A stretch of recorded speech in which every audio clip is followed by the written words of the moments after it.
Bagodara Vataman road પર ગમખ્વાર અકસ્માત. ખાનગી બસ ટ્રક પાછળ ધડાકાભેર અથડાતા 3ને ઈજા, 1નું ઘટના સ્થળે મોત. ઈજાગ્રસ્તોને 108 દ્વારા બગોદરા સામૂહિક આરોગ્ય કેન્દ્રમાં ખસેડાયા.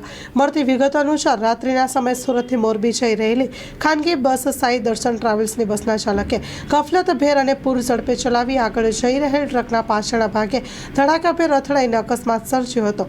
જયેશભાઈ જસવંતભાઈ ચૌધરી ઉંમર વર્ષ 44નું ઘટના સ્થળે જ મોત થયું. ટ્રાવેલ્સમાં બેઠેલા 3 જણાને નાની મોટી ઈજાઓ થવા પામી હતી.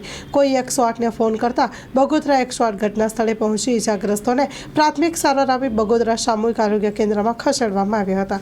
બગોદરા પોલીસને જાણ થતાં ઘટના સ્થળે પહોંચી લાશનો કબજો લઈ પીએમ માટે ખસેડી આગળની કાર્યવાહી શરૂ કરી.